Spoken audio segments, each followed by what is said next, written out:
Good morning, students. Today we are going to discuss one of the new topic of your skill-based lab course, Python programming. In this course, or in today's topic, we are going to discuss the Python data types. There are various data types in Python. We will discuss it here: Python numbers, Python list, Python tuple, Python string, Python set, and Python dictionary. This is most important topic for you, which will be used in other topic as well. Or those who are doing the project, for that purpose also, this all this topic of the data type is required. What are the various types of the operations we are performing? How we are dealing with the list, Python, tuples, and dictionary? These are most important things which are used in most of the operations whenever you are doing any data analysis or anything into the Python. So try to understand each and every concept very clearly. Here first I am going to give you the presentation on each and every data type. Then after that we will see the some operations, how to perform these operations on all these data types. The first thing here is single line comment. The single hash symbol, it is used to represent your single line comment. If you're writing a code, always you require to write some comments. So the comment may be a single line comment or multi-line comment. For single line comment, you have to use the hash symbol. So here, as you see the example which is given here with the red color hash, then after that you write your statement. Whenever you write it into the editor, the color will be the red color, so that you can consider it as the single line comment.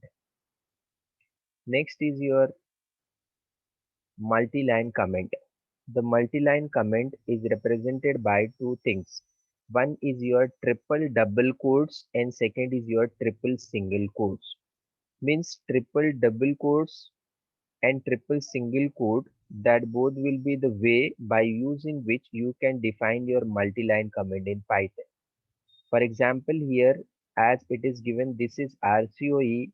So before this is RCOE, three double quotes are open, and after this is RCOE, three double quotes are closed.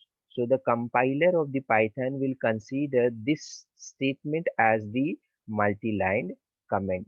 Similarly, in a place of triple double uh, quotes, instead of that, if you write a triple single quotes at the start of this is RCOE and at the end of this is RCOE, so once again it will consider it as the multi-line comment. So these are the two ways to define your multi-line comment.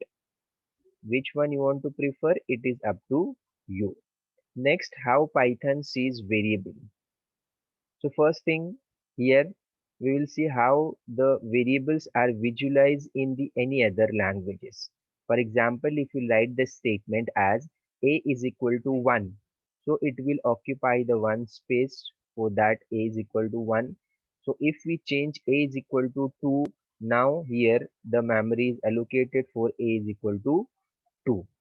But if we'll assign b is equal to a, b is equal to a, in that scenario what it happens, a will remain 2, at the same time b will also remain as 2. Means here the two separate memories are available, a is 2 as well as b is 2. This is how the simple other language variables are visualized. But whenever you will refer the Python, how the Python sees the variable. For example, in Python, if we will declare a is equal to 1,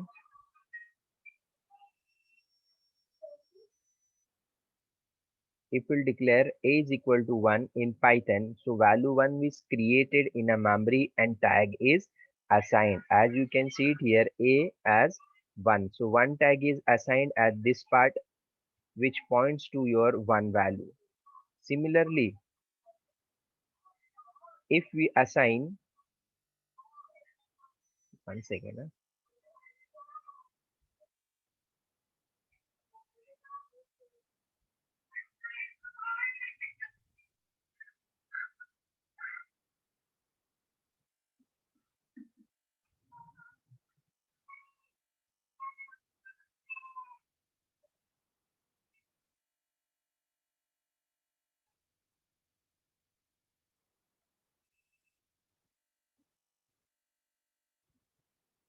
Similarly, if we'll assign a is equal to 2, so what happens? A new tag has been assigned to the new value 2. The value will 1 which was there for the a, it becomes unreferenced object and it is automatically removed from the garbage collection. So if we'll assign b is equal to a, now you can see that both a as well as b will tag onto the same value. So here what is the conclusion about it? Only one memory reference by the two names. So here the memory utilization is efficient in the case of your Python programming. But in case of your any other programming, it will create a two separate memory for those two variables. But here it refers to the same memory location for the variable A as well as for the variable B. And if we are changing here the variable a, initially a was 1, now it is replaced a is a 2, so 1 is unreferenced and it is removed from the memory. So in that way Python sees the variable, as you can see it here in the animation as well, right?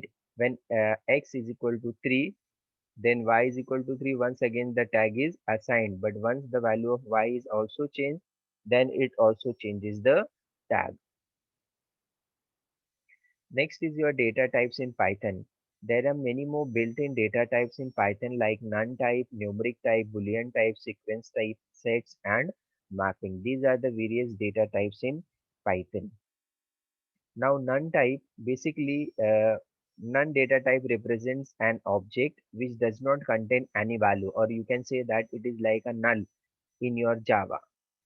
So in Python maximum, we can assign only one non-object is provided, and basically it is used inside your function. Whenever you write a program of the function, at that time we are going to use it none, and basically it is inside the function it will be used as the default value.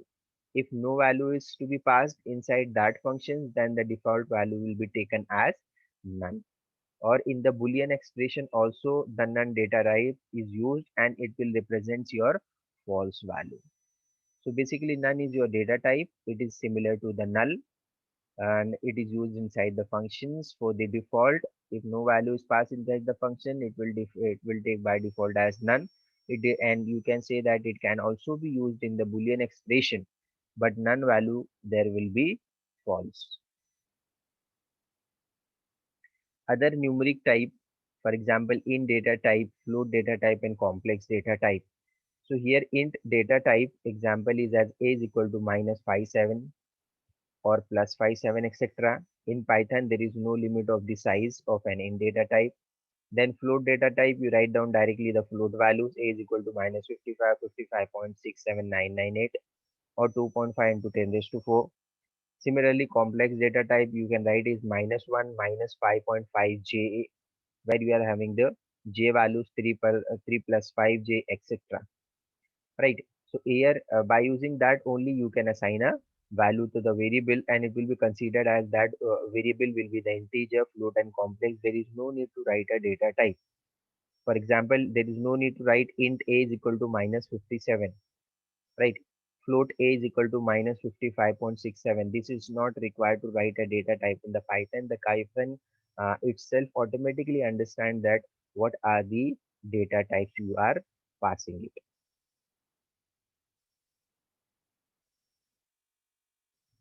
Then Boolean data type, there are only two Boolean values, as we know it is true or false. And Python, true means 1, false means 0.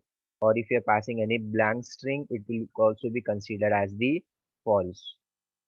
So here, for example, if you are taking as 10 is equal to a is equal to 10 greater than 5, and we are printing the value of a, so it gives the true value, that is your 1.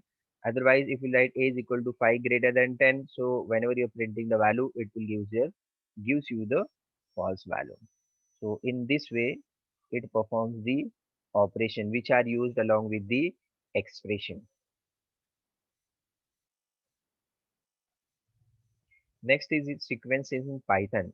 There are 6 types of sequence in Python: str, string, bytes, bytes array, list, tuple, and range.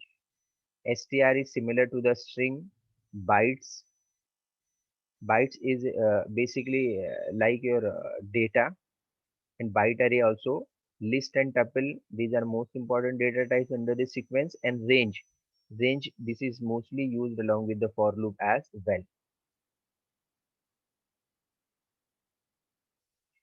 String data type, as we know, the single double quotes, it is used to represent the string. Similarly, the single quote also used to represent the string here. Anything enclosed inside the double quotes, anything enclosed inside the single quote, so it will be treated as your string data type. The example, as you can see it here, triple double quotes, also you can use it. And here triple single quote also you can use it. In this way also you can define it as your string constant or string data type. The value will be enclosed inside the double quotes, inside the single quotes, or inside the triple double quotes, or inside the triple single quotes. In all these ways you can define your string data type. But basically the habit that you are using for the previous programming inside the double quote, so make write it in the same way, so it will be easier for you. There will be no mistake related to it. Now, string data type. For example, you are defining the string s is equal to welcome to core Python. Then whenever you write print, print is the command to print your anything onto the output and scroll onto the output console. So here print s means it has the data welcome to the core Python, so it will display welcome to core Python. If we write print s is nothing but your screen s of 0. So inside the string it will check the data present at 0th position or 0th index. Right, in the string also it will go from 0 to n minus 1. So here 0th position w is there, so w will be displayed.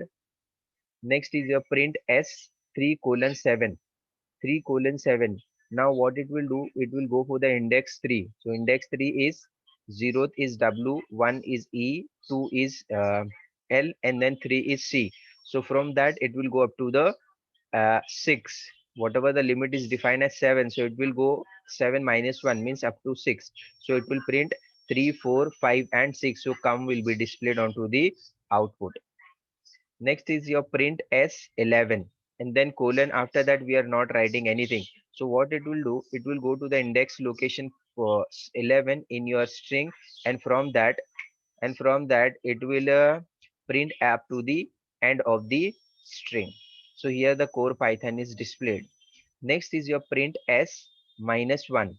Minus 1 means it will go into the reverse order. So in the reverse order means from the last position it will be considered as minus 1. Second last data it will be considered as minus 2. In this way it will be continue. So n will be the minus 1, 0 will be the minus 2. In this way it will go ahead. So basically it will print n, after that s minus 1, then print s into 2. What happens in this, whenever you write this statement, s will be printed 2 times. So welcome to core Python will be displayed 2 times, as you can see it here. Welcome to core Python, welcome to core Python 2 times. Hope everyone have understood all such operation. That is called as the slicing. Whenever you are using 3 colon 7, 11 colon some value, etc., these is to be termed as the slicing. And whenever you are directly using your index values to print your data, it will be termed as your indexing. Next, byte data type. Basically, it is an byte number which is a positive integer value, and it cannot store any negative values. Example, suppose you are defining the list elements is equal to 10, 20, 0, and 15. Here we are defined a list, like list of byte number. Whenever anything is enclosed inside a square bracket, so it will be considered as your list. So element is equal to this one, it will be considered as list. But if you're writing x is equal to bytes of elements, so what we are basically doing here, we are converting the list into the byte array. So now it is converted into the byte array. So if you are writing print x of 0, so it will display the data present at 0th position, right? Like the array, you want to display the data present inside the array 0th position, so it will be displayed. But suppose if you want to make any changes inside the element in the byte type array, for example, x of 0 is equal to 55, it will give an error message. You cannot modify or make the changes inside the byte type. But if suppose it is an array, simply an array, then we have the permission to make the changes inside the array. So in that way, you can use your byte. Next is your byte array. The byte array data type is similar to the byte data type as was studied in the previous slide. But the difference is that the type array cannot be modified. But the byte array type here, it can be modified. That is only the difference. Here element is equal to 10, 20, 0, 40 and 15. This is nothing but your list, right? Then x is equal to byte array of elements. Now it is converted into the bytes. Then print x of 0, the data present at 0th position will be displayed. But we can edit or modify the element of the byte array. If you're writing as x of 0 is equal to 88, now replace the 0 element with 88. And then x of 1 is equal to 99, so it will replace it with the 99. In this way you can make the changes in the byte array. So you should select either you can go with the byte or you can go with the byte array. If you are making a restriction that no one can change, then you go with the byte. If you want to make or if you are allowing to make the changes, then you should go ahead with the byte array. Next is your list data type. Now here, this list data type is more important. Most of the cases we are going to use this data type. List in Python, it is similar to the array in C as well as in Java. That is basically used to store the different element of your array, and basically it will automatically increase or decrease. There is no need to define their size. Likewise, we are declaring the size in of the array in C as well as in Java. And one more thing, it can be modified. If you want to make the changes inside the list, you can easily do it. And it can be represented and it can be framed or formed using a single square bracket. And the element in the list are separated by the comma. So these are the some features which you should remember. It is similar to array, store different data, grows dynamically, can be modified, represented by the square bracket and separated by the comma. The simple example, as you can see it here, list is equal to 10 comma minus 20 comma 15.5 comma Abid inside a single quotes, then Python inside the double quotes. So here list, it is enclosed, this data is enclosed inside the single square bracket. Now it will automatically considered as the list by the Python compiler, where each and every data is separated by the comma operator, and it can store any different number of the data type, and it grows automatically. There is no need to define a size. So here this is the example where the red color indicates this is basically how to define the list. Suppose you want to print a list, write down print statement, then list, all the list will be displayed 10 minus 20, 15.5 RB, then Python. If you want to display the data present as 0th position inside the list, you will write print list of 0. So 0 data will be displayed. Now you want to perform the slicing. So print list 1 colon 3. So it will print the data from the position 1 to 2. So 0th position is 10, 1 position is minus 20, then 2 position is 15.5. But it will go up to 2. Why? Because the limit is 3. 3 minus 1 always it will go. So it will go up to 2. 1, 2, 2, 2 data is printed minus 20 and 15.5. Now print list of minus 2. Minus 2 means from the right hand side it will check inside the list. Minus 1 is Python, then minus 2 is Abid. So Abid will be displayed onto the screen. Print list multiplied by 2, it will display the list 2 times continuously. In this way, you can perform an operation on the this data type of your indexing as well as the slicing. Next, tuple data type. A tuple is similar to the list, but once again, how it will be represented? It can be represented by using the round brackets or parentheses. Tuple element cannot be modified, it is read only. Means if you are making trying to make the changes inside the tuple, then there will be an error message. So example, you can see it here, TPL, we are giving the name of it is equal to, then enclosing inside the parentheses or the round brackets, you can write anything now, 10 minus 20 15.5 within Python. Now it will be considered as your tuple. So print TPL, that you have written it name of the tuple as TPL. So it will be printed same as it is 10 minus 20 15.5 within Python. Suppose you want to print the zero data inside the tuple, so print TPL of 0. Then the data present at 0th position 10 will be displayed. Then print TPL 1 colon 3. So it will print the data from the 1 position to the 2 position, not 3 position. It will go up to n minus 1. So minus 20 and 15.5 is displayed. Then print TPL minus 2. So minus 1 is your Python, minus 2 is your Abid. Abid will be displayed. Then print TPL into 2. It will display 2 times continuously. Your entire data, that is 10 minus 20 15.5 Abid and Python, it will be displayed 2 times. Now you are writing TPL of 0 is equal to 99. Here it gives an error message. Why? Because here it says that it cannot be modified. The data which are there, you cannot modify the data. So if you want to give the restriction that no one can modify the data, then instead of list, prefer the tuple, so that if anyone wants to mark a changes, they should not be allowed to do it. Next is your range data type. The number in the range are not modifiable, and basically it is used for the for loop. And the syntax for this range is the keyword, and then inside a bracket, then the number or the object is to be defined. If you are writing, for example, r is equal to range of inside the bracket 10, so it will consider from 0 1 2 3 4 5 6 7 up to 9. Suppose you have written r is equal to range of 10, then you are using the for loop for I in r is nothing but your range of 10. So I in r, so each value of I inside the r, right, colon, then you have written print I, so it will display the number from 0 to 9.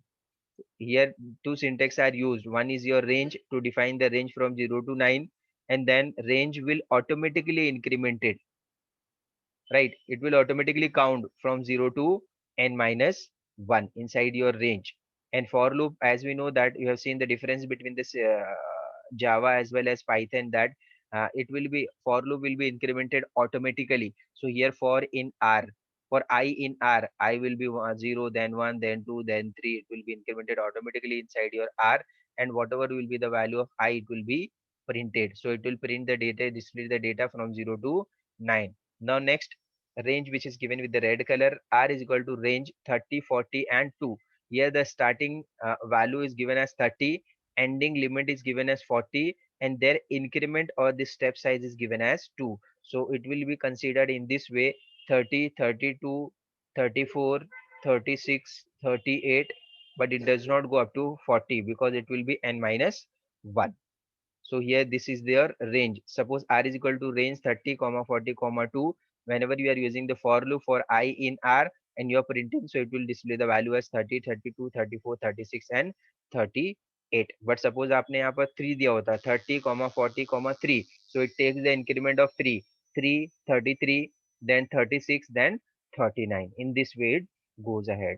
Next is your lst is equal to list. Now here we are making a list. LST is equal to list range of 10. Now here you are writing list, L-I-S-T. So this is basically the constructor which is used to define the list. How to make a list? You have to use the square bracket to make a list. But now if you're writing a constructor, so directly also it will make a list. So LST is equal to list range of 10. So it will make a list which has the value from 0 to 9. So whenever you will print LST, so you can see the output here, it will display the data from 0 to 9. In this way, the range function works. Range also contains one value where it will take it automatically one by one. Range also contains your initial value and the end value as well as the increment value. Next is your set data type. Basically, the set data type is your unordered collection of elements means can be appear in any order. It cannot be in the same order as they are entered into the set. And basically here the set does not accept the duplicate element, right? Whereas the list and tuple, where there might be a duplicate, but whenever you are using the set does not accept the duplicate element. And to create a set you should use the curly brackets. Whenever you anything is enclosed inside the curly bracket, so it will be considered as your set. So this feature should be clear to you. It is an unordered collection, may not be appear in the same order, does not accept the duplicate, and it has been defined with the help of the curly brackets. You can see the example here. S is equal to, inside a curly bracket you have written 10 comma 20 comma 30 comma 20 comma 50. Now S will be, whenever you will check the data type of S, so it will give you the type as set.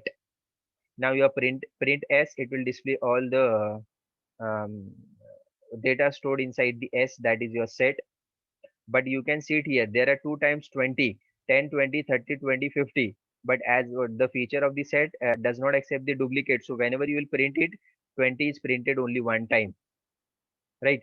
So it does not give you the multiple copies of it, because the set does not accept the duplicate element. Now you can see the other things. Ch is equal to set.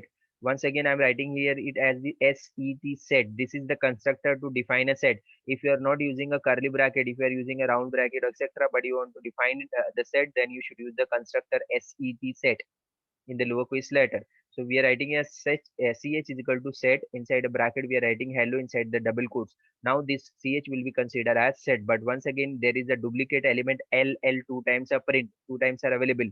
But you if you want to check the content of that, so duplicate will be removed. So here you got print ch, it will display HELO, duplicate element is removed.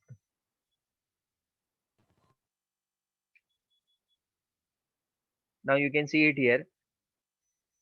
LST is equal to 12543.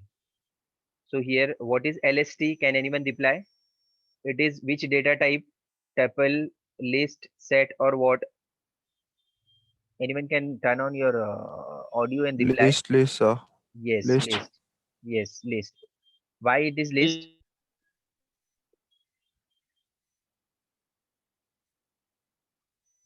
Why it is list? Can anyone reply? So it can print a range.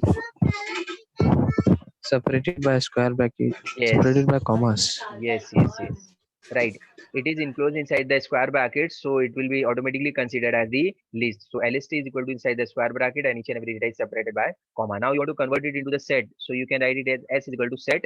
Set is your constructor, then you are writing the name of the list LST, and you are printing your S, so it will display 1, 2, 3, 4, 5. And now you can see that sets and on order, no indexing and slicing are there because the order fixed nahi hai. It may be changed.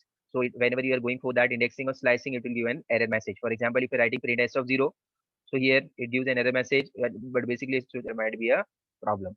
But can we update the set? Yes, there are many more methods are available related to the list, related to the tuple, related to the set and dictionary, etc., which you can utilize it directly. So s dot update 50 comma 60. Now it is going to update. Update is basically s is nothing but it is defined as set. So s dot update, which you want to update the set s. So what the data 50 and 60 you want to add it, so it will be added there inside your set. So whenever you print S, you can see that 1, 2, 3, 4, 5, 50, and 60 is to be displayed. Similarly, remove method is that to remove a particular data from the set, you can use S dot remove. Remove the method and which you want to remove 50, so 50 will be removed from your set S. So whenever you will print S, now you can see that 1, 2, 3, 4, 5, 60, 50 is removed from the set. This type of the operation can be performed.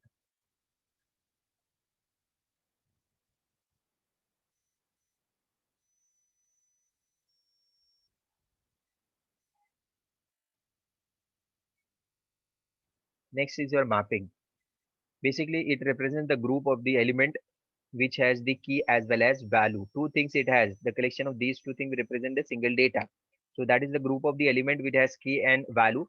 When the key is given, we can retrieve a value associated to it. Right. For example, roll number and name.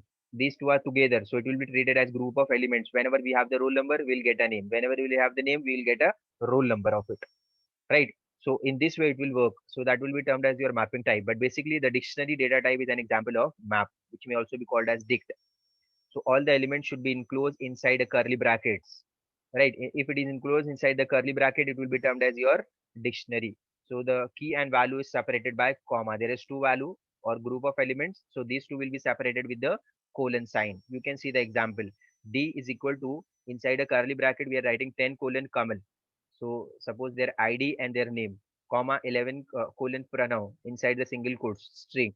In that way, it will be continued. So each data has two things. One is your key and second is your value, and it has to be separated with the help of the colon. In this way, whenever you are defining, it will be considered as your dictionary. And whenever you're printing it, entire dictionary will be displayed. In this way, it will go ahead to print the data. Now here we have understood how to define your dictionary. Basically it consists of colon it has to be defined with the help of your curly brackets, and then the data or the group of the element will be separated with the help of your colon symbol.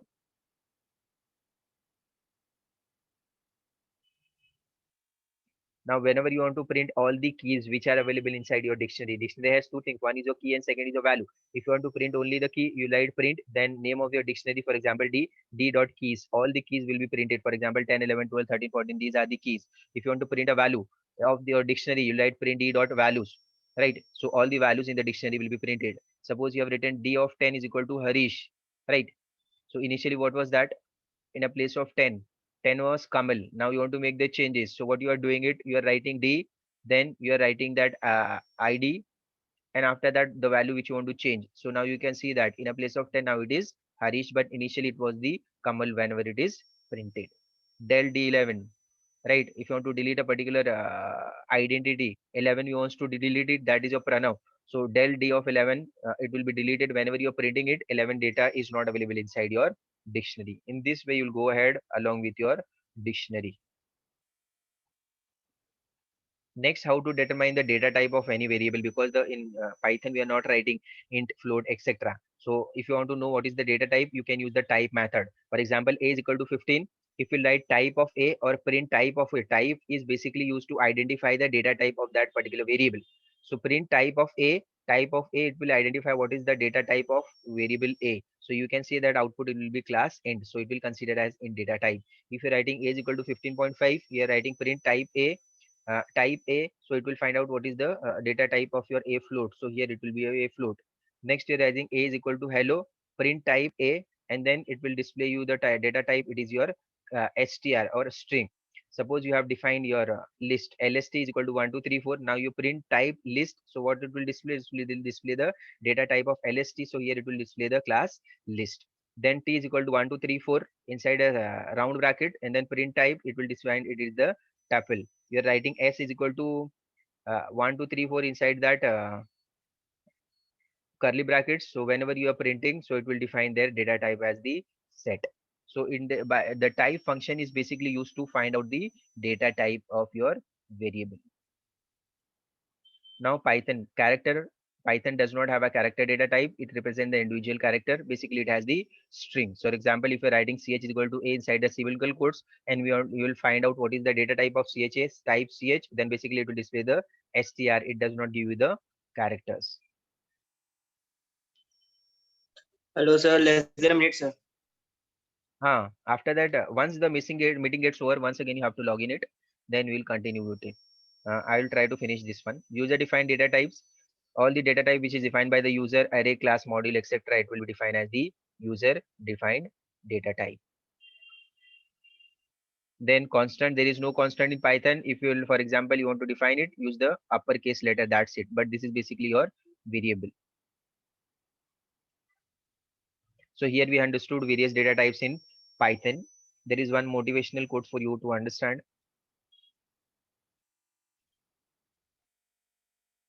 That the secret to getting ahead is getting started. Now it is the time to start your work, whatever the uh, things you have understood based on the data type that we have studied. Thank you everyone. Hope you have understood. If you have any doubt related to it, feel free to ask.